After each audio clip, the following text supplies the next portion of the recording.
بالحق بشيرا ونذيرا وداعيا إلى الله تعالى بإذنه وسراجا منيرا. أما بعد فإن أصدق الحديث كتاب الله وخير الهدي هدي محمد صلى الله عليه وسلم وخير الأمور عوازمها وشر الأمور محدثاتها وكل محدثة بدعة وكل بدعة ضلالة وكل ضلالة في النار. أعوذ بالله من الشيطان الرجيم. بسم الله الرحمن الرحيم. شهر رمضان الذي أنزل فيه القرآن هدى للناس وبينات من الهدى والفرقان فمن شهد منكم الشهر فليصم. وقال تعالى: يا أيها الذين آمنوا كتب عليكم الصيام كما كتب على الذين من قبلكم لعلكم تتقون. آمنت بالله صدق الله مولانا العظيم وصدق رسوله النبي الكريم ونحن على ذلك لمن الشاهدين والشاكرين.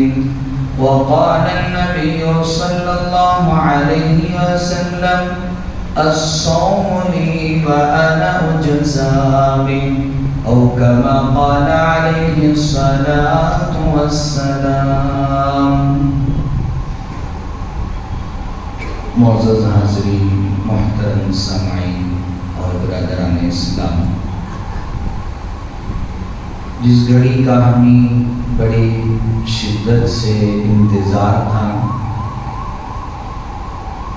اور جن رحمتوں کی گھڑیوں کا اور جن رحمتوں کی ساعتوں کا ہم انتظار کر رہے تھے، الحمدللہ ہم اس گھڑی میں اور ان رحمتوں کے سائے میں داخل ہو چکے ہیں۔ اللہ جل جلالہ منوالہ نے ہم سب کی زندگیوں میں ایک اور رمضان نصیب فرمایا ہے۔ اس موقع پر اللہ جل جلالہ منوالہ سے دعا کرتے ہیں کہ اللہ اس رمضان کو ہم سب کے لیے مغفرت کا ذریعہ بنائے اور ہمارے ان مرحومین، خاص طور سے جو گزشتہ ہمارے درمیان تھے، انسان نہیں رہے، اللہ ان تمام کی مغفرت کے فیصلے فرمائے۔ عزیزان محترم، رمضان کا مقدس مہینہ ہر سال آتا ہے اور آتا رہے گا،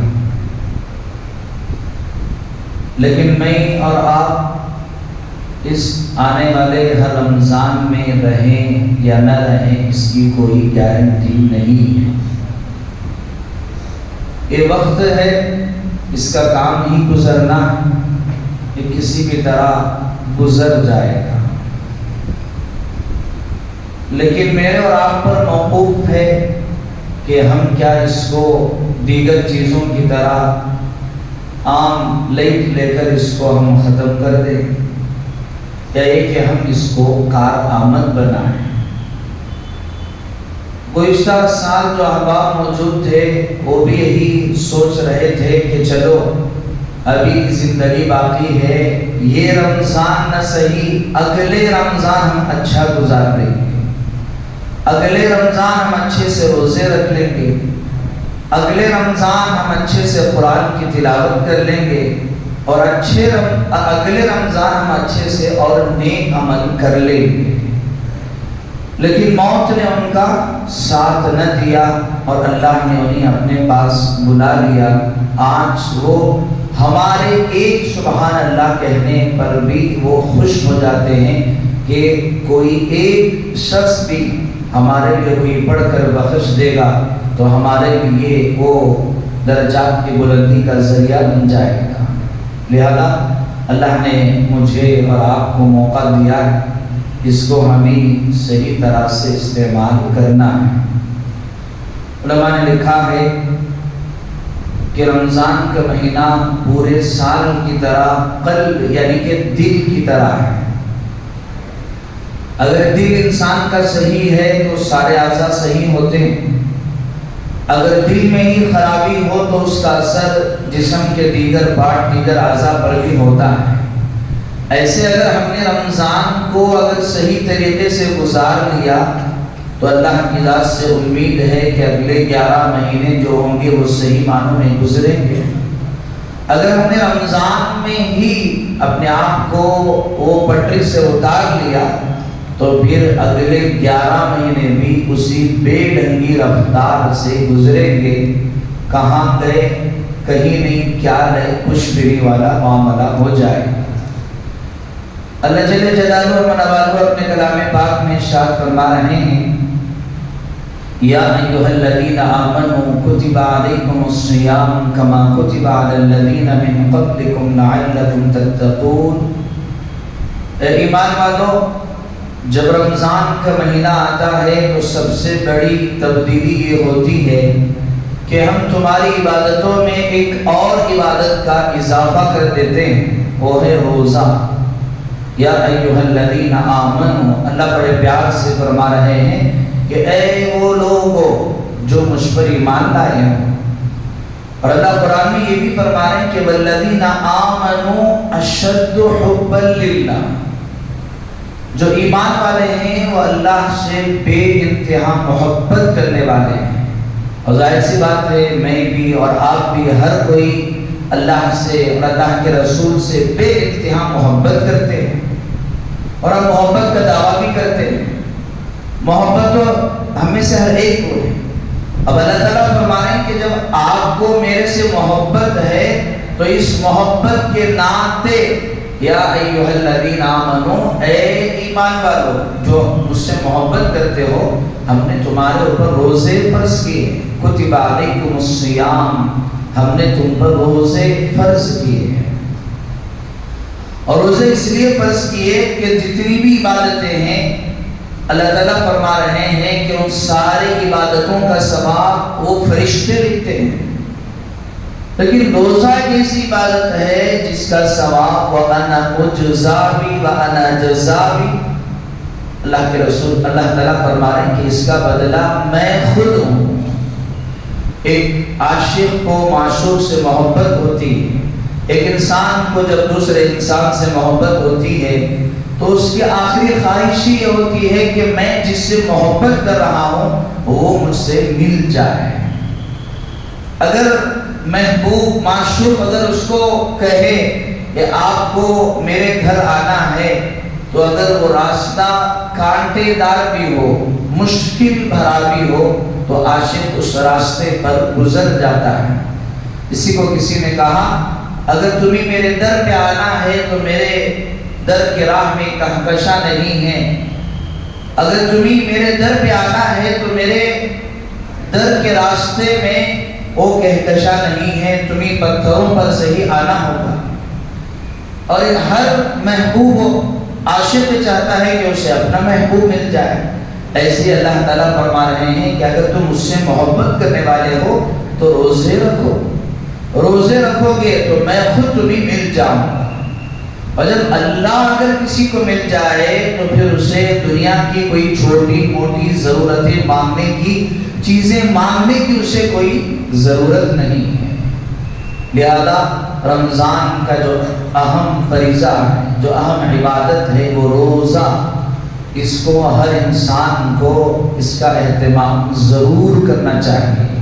آگے اللہ فرما رہے اگر مجھ سے محبت ہے تو میں تمہیں تکلیف دینے کے لیے روزے کا حکم نہیں دے رہا ہوں، کما کتب علی الذین من قبلکم، اس سے پہلے جتنے بھی لوگ آئے ہیں ان سب پر بھی روزے فرض کیے گئے تھے۔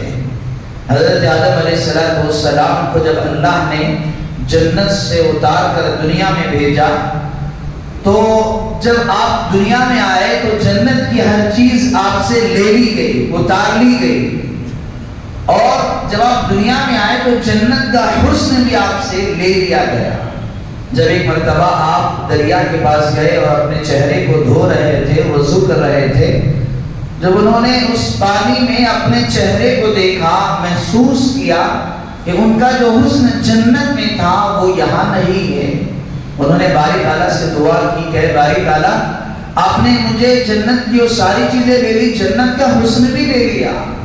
اللہ تعالیٰ کی طرف سے اعلان ہوا کہ اے آدم کہ تم ایام 20 کے روزے رکھو، کہ ہر مہینے کی جو 13، 14، 15، 20 کے معنی ہوتی ہیں مکمل روشنی کی اور کھلے ہوئے چہرے، چونکہ اسلامی مہینوں کے اعتبار سے جب 13، 14، 15 تاریخ آتا ہے تو چاند جو ہے وہ اپنے مکمل ہونے کو ہوتا ہے۔ 1 تاریخ سے چاند پتلا سا نکلنا شروع ہوتا ہے، جیسے کہ بہت ساروں نے رمضان کے موقع پر دیکھا ہوگا، بالکل باریک سا چاند، اور وہ چاند بڑھتے بڑھتے 15ویں تاریخ جب آتی ہے تو مکمل 14ویں تاریخ میں وہ مکمل چاند اپنی مکمل ہو جاتا ہے اور اس کی روشنی بہت زیادہ ہوتی ہے۔ اسی لیے لوگ مثال کے طور پر کہتے ہیں یہ تو 14ویں رات کی طرح، 14ویں رات کے چاند کی طرح روشن ہے۔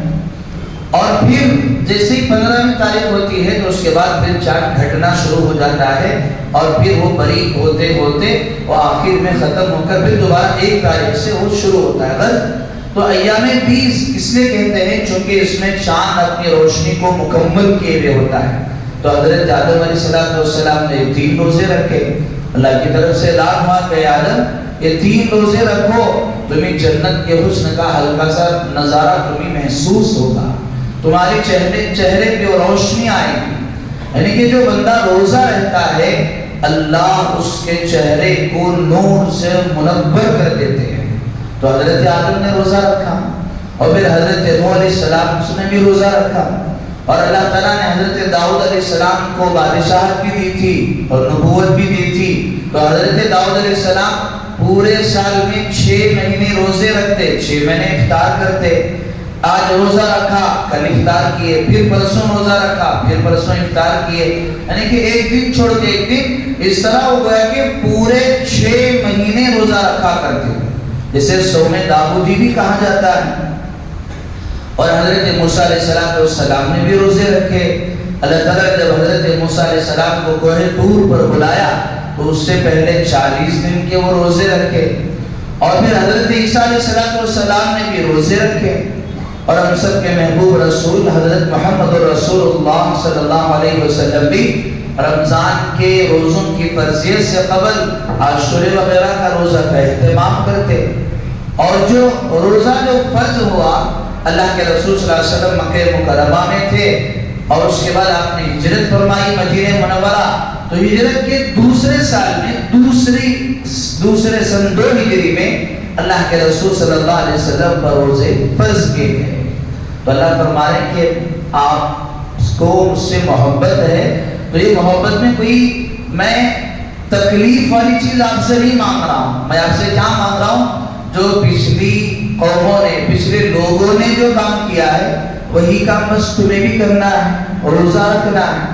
کما کتب علی الذین من قبلکم، جیسے تم سے پہلے والوں پہ روزے فرض کیے گئے تھے تم پر بھی روزے فرض کیے گئے، لعلکم تتقون، روزہ رکھو گے تو اس کا فائدہ کیا ہوگا؟ ایک تو انسان اگر روزہ رکھے گا تو اس کے بے شمار فائدے ہیں کہ اطباء نے، ڈاکٹروں نے تحقیق کر کے بتلایا ہے کہ انسان کو اگر وہ 12 مہینوں میں کم از کم 30 دن، کم سے کم 27 سے 30 دن اگر روزے رکھتا ہے تو پھر وہ جسم کی بہت بڑی بڑی بیماریوں سے محفوظ رہتا ہے، اور بھوکا پن انسان کو کئی بیماریوں سے نجات عطا کرتا ہے، اور شکم سیر ہونا، پیٹ بھرے ہونا یہ بہت ساری بیماریوں کو انسان کے اندر لے کر آتا ہے۔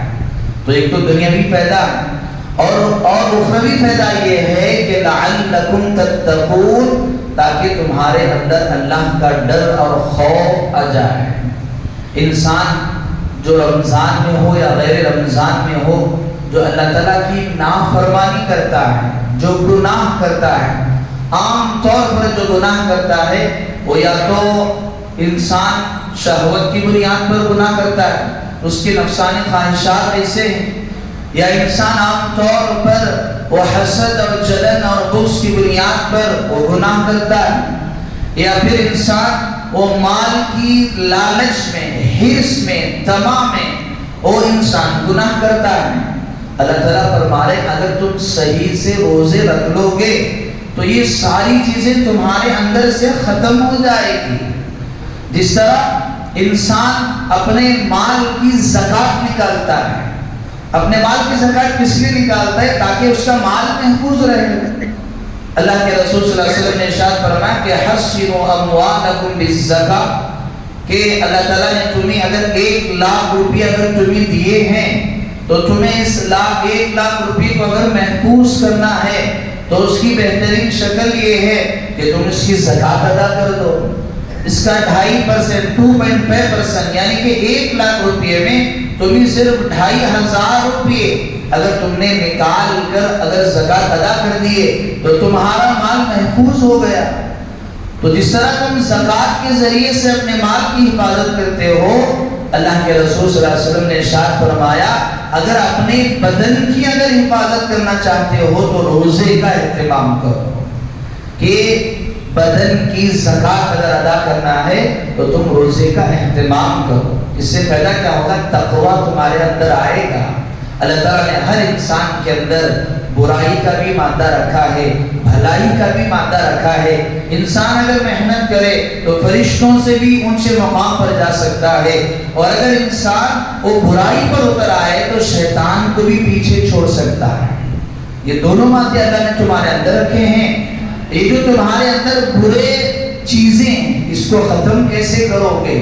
وہ تمہارے نفس کو مار کر، تمہارا نفس 11 مہینے تم اپنے نفس کی بات مان مان کر وہ موٹا ہو چکا ہے۔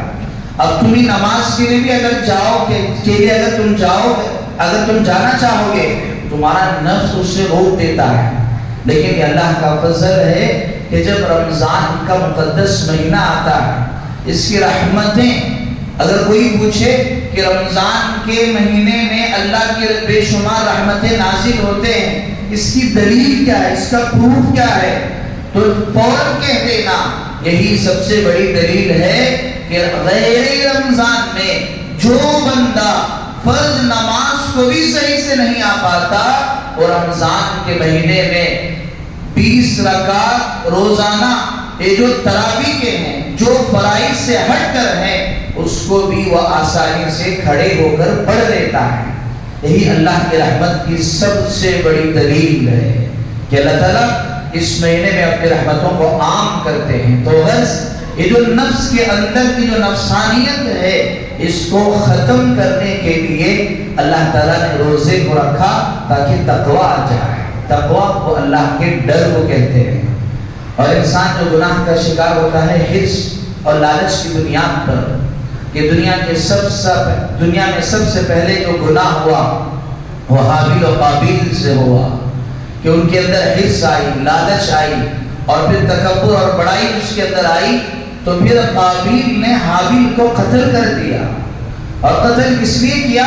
وہ آپس میں حسد اور بغض کی بنیاد پر کہ تجھے اچھی چیز کیوں ملے، مجھے اچھی چیز ملنی چاہیے، میری بہن وہ خوبصورت ہے میں تجھے کیوں دوں۔ تو واقعہ لمبا ہے، مجھے بس یہاں پر مقصد بتانا ہے۔ تو پھر جب قابیل نے جب یہ کہا حابیل سے کہ لئن بسطت الیک یدک لتقتلنی ما انا بباسط یدی الیک لیقتلک، دو انسان، ایک تھا حابیل ایک تھا قابیل۔ قابیل جس نے یہ کہا کہ میں تجھے قتل کر دوں گا، حابیل نے کہا کہ ما انا بباسط یدی الیک، اگر تو قتل کرنے کے لیے میری طرف آگے بڑھے گا میں تجھے قتل کرنے کے لیے آگے نہیں بڑھوں گا، ما انا، میں تیرے طرف آگے قدم نہیں بڑھاؤں. کیوں؟ انی اخاف اللہ، کیونکہ میرے دل میں اللہ کا ڈر اور خوف ہے. اور یہی روزے کے ذریعے اللہ اس رمضان کے مہینے میں ہماری تربیت اور ٹریننگ دے رہے ہیں. انسان جس ماحول میں بھی ہو اس کے دل کے اندر یہ آ جائے کہ انی اخاف اللہ، میں اللہ سے ڈرنے والا ہوں. یہ روزے کے ذریعے سے پیدا ہوگا. اور عام طور پر گناہ جو انسان سے سرزد ہوتا ہے وہ خواہشات کی بنیاد پر بھی ہوتا ہے. اللہ تعالیٰ نے حضرت یوسف علیہ السلام کا واقعہ بیان فرمایا کہ زلیخا نے جب ان کے اندر کے نفسانی خواہشات غالب آ گئے تو انہوں نے پیغمبر حضرت یوسف جیسے شخصیت کو کہا کہ حیکلت، آئیے میری طرف. حضرت یوسف علیہ السلام نے ایسے موقع پر بھی کہا انی معاذ اللہ، اللہ کی پناہ، میں تو اللہ سے ڈرنے والا. یہ تقویٰ جب ان کے اندر آیا، یہی تقویٰ اللہ چاہتے ہیں کہ ہر انسان کے اندر آ جائے، وہ ہر ماحول میں اللہ سے ڈرنے والا بنے. اور جب انسان کے اندر تقویٰ آ جائے گا تو وہ دنیا کی کتنے بھی بڑے مصائب آ جائے اس میں وہ آسانی سے جھیل کر دین کو، اللہ کے احکام کو ترجیح دے دے گا. حضرت موسیٰ علیہ السلام پر فرعون کے جادوگروں نے ایمان لے آئے. فرعون کو بڑا غصہ آیا. اس نے کہا کہ تم مجھ کو چھوڑ کر حضرت موسیٰ کے رب پر تم ایمان لائے اور میری اجازت کے بغیر، میں تمہیں اس کی سزا دوں گا. سزا کیا دوں گا؟ میں تمہارا ایک ہاتھ اور ایک پیر کاٹوں گا. یہ بڑی سخت سزا تھی. ایک انسان کا ایک ہاتھ ایک پیر کاٹا جائے تو دونوں ایک ہی طرف کے ہیں، تو پھر انسان دوسرے بازو سے، دوسرے پیر سے کسی بھی طرح چل کر برداشت کر لے گا. لیکن فرعون تو بڑا ظالم تھا. اس نے کہا کہ دایاں ہاتھ بایاں پیر، اور پھر اگر بایاں ہاتھ اگر کاٹ رہے ہیں تو پھر دایاں پیر، یعنی کہ انسان کو بیلنس ہی نہ ملے. اس نے کہا کہ میں تمہارے ہاتھ پیر کاٹوں گا. لیکن جب دل میں تقویٰ آ گیا تو جادوگروں نے کہا کہ فقد ما انت قاض انما تقضی هذه الحیات الدنیا انا آمنا بربنا لیغفر لنا خطایا. ہمارے دل کے اندر اللہ کا ڈر آ گیا ہے. فقد ما انت قاض، تم جو چاہے کرو، ہم اس سے مکرنے والے نہیں ہیں. اللہ نے حضرت آسیہ کا واقعہ بیان فرمایا کہ حضرت آسیہ فرعون کی بیوی تھی، اور ظاہر سی بات ہے ملکہ ہے، بادشاہ کی بیوی ہوگی تو ظاہر سی بات ہے تمام لوگوں میں سب سے وہ خوبصورت ہوگی، سب سے اعلیٰ ہوگی. تبھی تو بادشاہ نے اس سے وہ نکاح کیا ہے، اس کو اپنی بیوی بنایا ہے. جب حضرت آسیہ کے اندر جب اللہ کا ڈر اور خوف آیا تو سب سے پہلے وہ ایمان لے آئی. تو فرعون نے کہا کہ سب سے پہلی سزا یہ ہے کہ میں تجھے میرے سے جدا کر دوں گا، میں تجھے چھوڑ دوں گا، اور پھر میں تجھے میرے محل سے نکال دوں گا. ایک امیر عورت، ایک ملکہ جسے دھمکی دی جائے کہ میں تمہیں چھوڑ دوں گا، ایک عام عورت کے لیے بھی یہ بڑی مشکل کی چیز ہوتی ہے.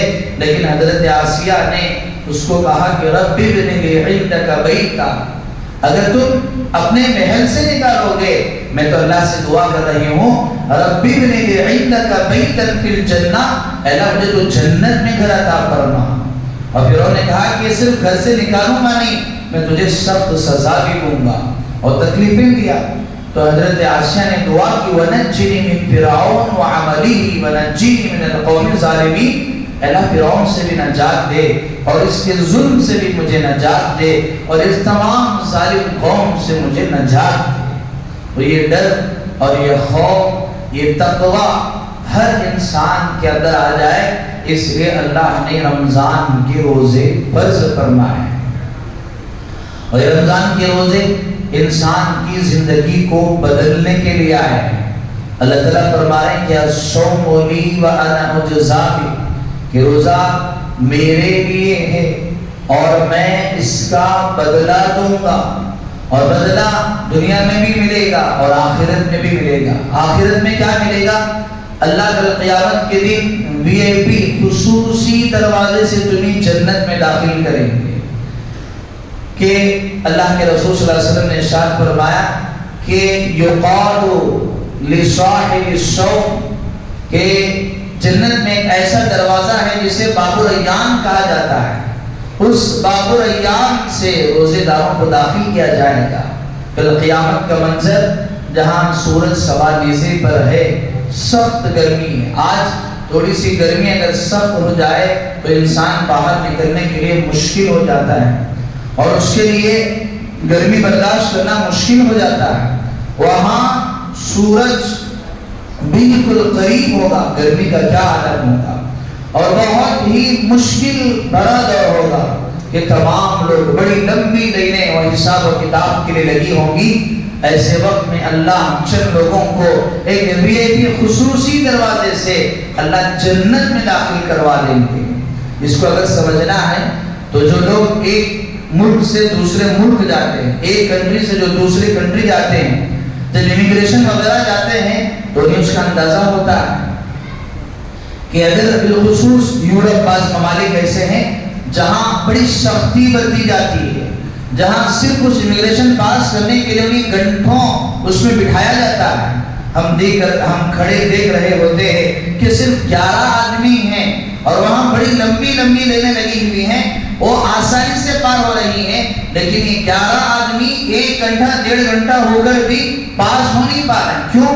انہوں نے اپنے ملک کی اور وہ جو قوانین اتنے سخت کر رکھے ہیں کہ یہ سوال فلاں سوال، اور بالخصوص یوس وغیرہ کا انسان سوچتا ہے کہ اگر اس کا ویزا مل گیا یہ تو میرے لیے بہت بڑی بات ہے۔ کیوں؟ اتنے مراحل سے اسے گزارا جاتا ہے۔ ایسے ہی جب معمولی سی اس تکلیف کو انسان جب اپنے سامنے محسوس کرتا ہے تو کل قیامت کا دن کہ جہاں حضرت آدم سے لے کر قیامت تک آنے والے سارے انسان ہوں گے، ایسے وقت میں جب انسان پریشان ہوگا، اللہ چند لوگوں کو خصوصی دروازے سے اللہ وہ جنت میں داخل فرما دیں گے۔ اس میں ایک روزے دار ہے، لیکن روزے دار دو طرح کے ہیں، ایک ہے عام روزے دار، ایک ہے خصوصی روزے دار، اور ان دونوں کا تذکرہ اللہ نے قرآن مجید میں حدیث میں اللہ کے رسول نے بیان فرمایا ہے۔ ایک روزہ وہ ہے، روزہ کہتے کسے ہیں؟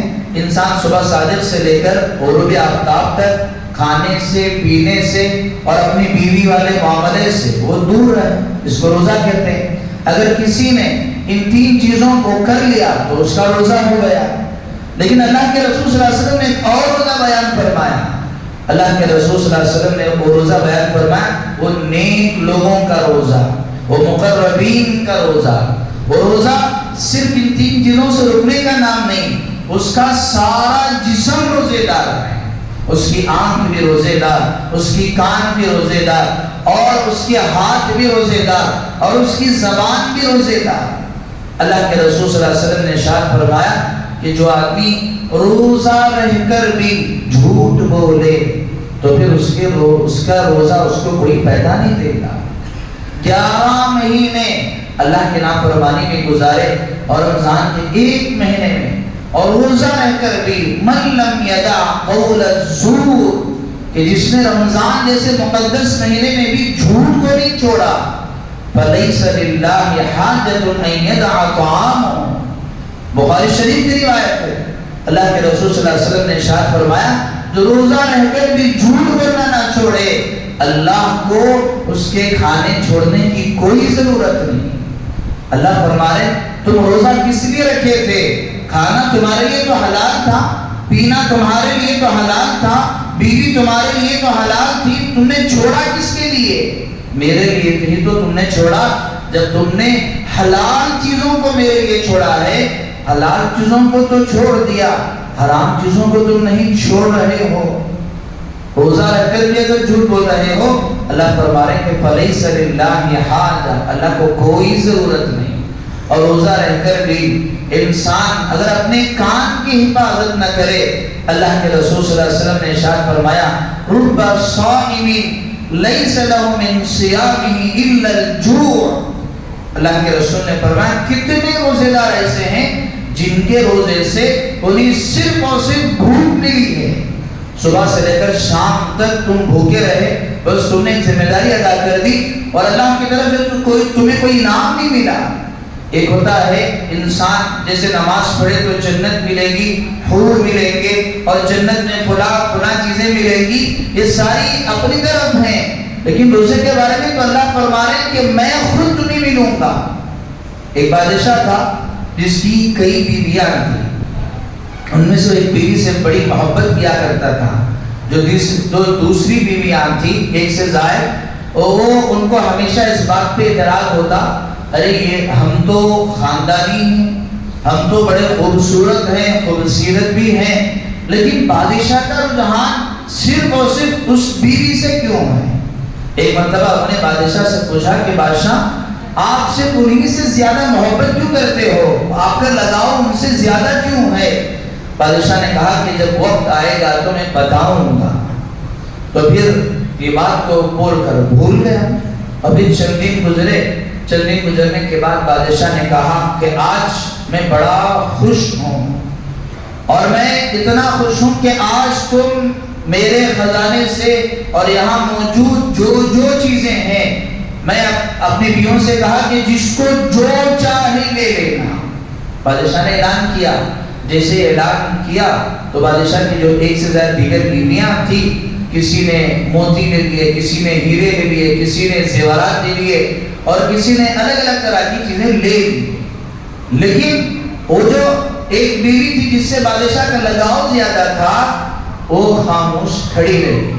تو پھر جو دیگر بیویاں تھیں وہ بڑی خوش ہوئی کہ دیکھو جتنی قیمتی چیزیں تھی ہم نے تو اٹھا لی، اب یہ تو بیکار کی چیز اٹھائے گی، آج بادشاہ کے سامنے اس کی بے وقوفی ثابت کرنے کا ہمیں موقع مل گیا۔ تو پھر وہ بڑی خوش ہوئی۔ تو اس کے بعد بادشاہ نے اس سے پوچھا کہ سب بیویوں نے اپنی قیمتی چیزیں اٹھا لی اور تم کیوں خاموش ہو گئی، اور تم کیوں کچھ چیزیں نہیں اٹھائی؟ قیمتی چیزیں تو ختم ہو گئی ہیں ساری۔ تو وہ جو بیوی تھی وہ کہنے لگی کہ اچھا بادشاہ آپ کا اعلان کیا تھا؟ آپ کا اعلان یہ تھا کہ یہاں پر موجود جتنے چیزیں ہیں، جو اس چیز کو اٹھا لے گا، اس پر ہاتھ رکھ دے گا، وہ اس کا، آپ کا یہی اعلان تھا؟ تو بادشاہ نے کہا کہ ہاں میرا اعلان تو یہی تھا۔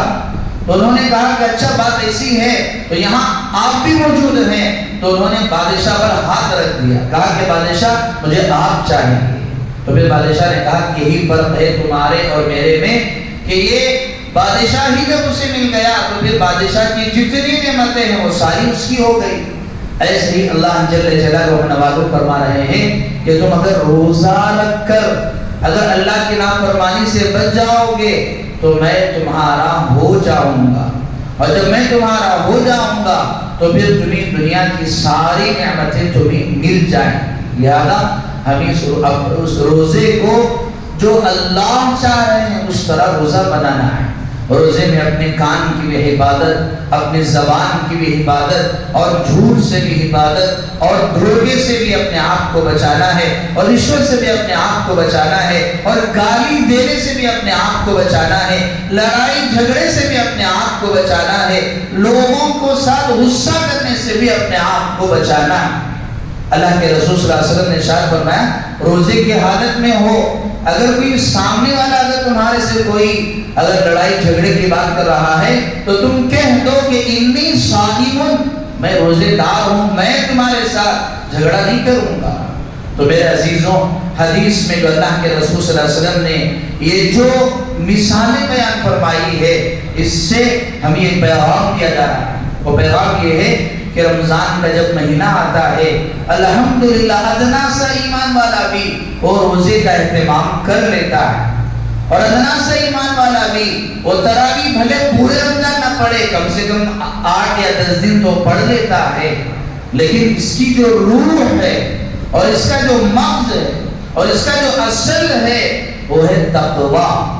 اللہ نے جتنی عبادتیں بیان فرمائی، اللہ نے بنیادی طور پر ساری انسانیت کو بیان فرمایا۔ سورہ بقرہ میں یا ایھا الناس اعبدوا ربکم الذی خلقکم والذین من قبلکم لعلکم تتقون، اے ایمان والو تم کو پیدا اس لیے کیا گیا ہے کہ تم اللہ کی عبادت کرو، اور عبادت اس لیے کرو تاکہ اللہ کا ڈر آ جائے۔ اور اللہ نے روزے کے بارے میں فرمایا لعلکم تتقون، اللہ کا ڈر آ جائے۔ حج کے بارے میں فرمایا کہ فاذکروا اسم اللہ علیہ سوا، کہ تمہارے اندر اللہ کا ڈر آ جائے اور خوف آ جائے۔ جتنی عبادتیں ہیں ساری عبادتوں کا خلاصہ یہی ہے کہ تمہارے اندر اللہ کا ڈر آ جائے۔ اللہ نے فرمایا کہ لمسجد اسس علی التقوی، یہ بڑی عجیب بات، ظاہر میں ایک انسان مسجد اگر بنا رہا ہے تو یہ ظاہر کے اوپر لگ رہا ہے کہ یہ 100% دین کا کام ہے، لیکن اللہ فرما رہے ہیں کہ لمسجد اسس علی التقوی، کہ مسجد بھی اگر بنا رہے ہو تو اس میں بھی تمہیں اللہ کا ڈر ہونا چاہیے۔ مسجد میں پیسہ اس لیے نہ لگے کہ میرا نام ہو جائے، میرے نام کی تختی یہاں پر لگے، نہیں، اس کے اندر بھی اللہ کا ڈر اور خوف ہونا چاہیے۔ یہ میرا جو بھی عمل ہے وہ صرف اور صرف اللہ ہی کے لیے ہو رہا ہے۔ لہذا میرے عزیزوں، یہ رمضان المبارک کا مقدس مہینہ اس کی ٹریننگ ہے، اور یہ تقویٰ ہمارے اندر تب آئے گا تب ہم روزے کو روزے کی طرح رکھیں گے۔ اللہ کے رسول صلی اللہ علیہ وسلم نے ارشاد فرمایا کہ جب رمضان کا مقدس مہینہ آتا ہے تو اللہ تعالیٰ شیاطین کو قید کر دیتے ہیں تاکہ میرے بندے وہ آسانی سے عبادت کر سکے، اور اللہ تعالیٰ رحمت کے دروازے کھول دیتے ہیں، اور اللہ جنت کے دروازوں کو کھول دیتے ہیں اور شیاطین کو قید کر دیتے ہیں۔ اور رمضان کے مقدس مہینے میں جب انسان روزہ رکھتا ہے تو فرشتے اس کے لیے استغفار کرتے ہیں، اور جب رمضان کے مہینے میں انسان روزہ رکھتا ہے تو سمندر کی مچھلیاں اس کے لیے دعائیں کرتے ہیں، حضرت جبرائیل اس کے لیے دعائیں کرتے ہیں۔ اتنا بابرکت مقدس مہینہ ہے۔ اللہ کے رسول صلی اللہ علیہ وسلم نے ارشاد فرمایا کہ جب افطار کا وقت آتا ہے، افطار کے موقع پر انسان جو دعا اللہ سے مانگے گا اللہ اس کی دعا کو ضرور قبول فرماتے ہیں۔ اور اس موقع پر انسان کو امید بھی ہونی چاہیے، خوف بھی ہونی چاہیے۔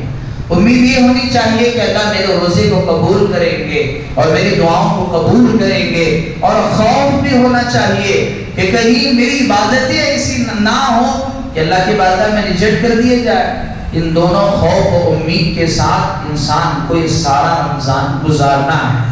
اللہ کے رسول صلی اللہ علیہ وسلم ایک مرتبہ مسجد میں داخل ہوئے تو آپ نے آمین کہا۔ حضرت صحابہ نے پوچھا کہ اللہ کے رسول آج تک ہم نے ایسی چیز نہیں، آج ہم نے آپ سے وہ چیز دیکھی جو آج سے آپ پہلے نہیں دیکھی تھی۔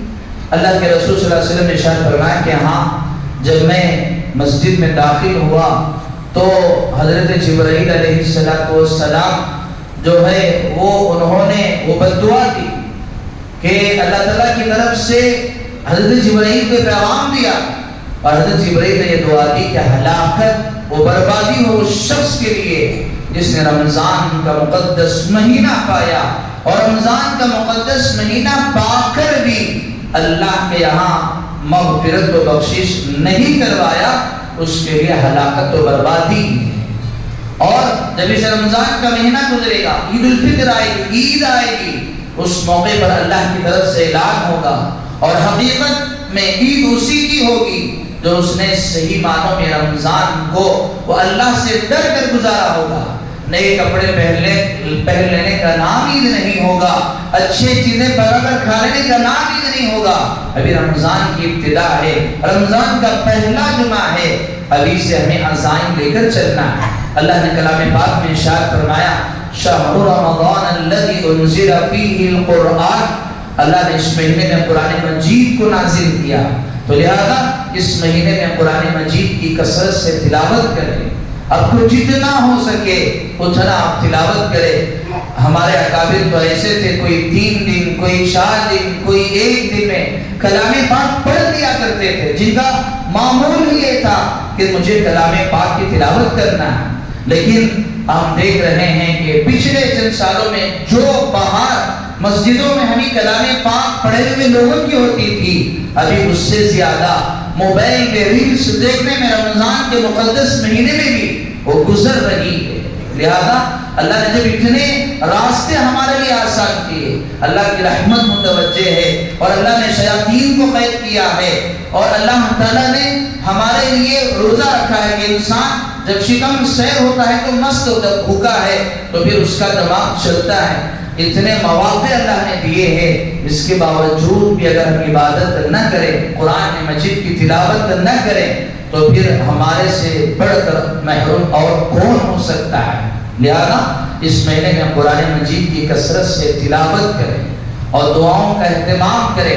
اللہ نے اگر موقع دیا تو چونکہ مسجد والے ماحول میں آپ گزارتے ہی ہو، چند سورہ یاد کر لینا، سورہ یاسین یاد کر لینا، سورہ ملک یاد کر لینا، کیونکہ آپ اس بہانے، رمضان کے بہانے تم جمع ہوئے ہو، پھر تم دوبارہ اس طرح پر نور ماحول میں تم جمع نہیں ہوتے۔ اللہ نے موقع دیا ہے کہ کچھ الگ تو کر لو، اور کم سے کم چند سورتوں کا ترجمہ و تفسیر وہ معلوم کر لینا اور اس کو سیکھ لینا، اور کم سے کم اتنے قابل ہو جانا کہ اگر میرے باپ کا اگر جنازہ ہو جائے، انتقال ہو جائے، میں قبر میں جا کر کچھ پڑھ کر اس کو بخش سکوں اور اس کے لیے دعائیں مغفرت کر سکوں۔ کم سے کم اتنی چیزیں تو ہمیں سیکھ لینا ہے۔ تو میرے عزیزوں، کہ رمضان کا مہینہ جو اللہ نے مجھے اور آپ کو دیا ہے، ہمیں اس کی قدردانی کرنا ہے۔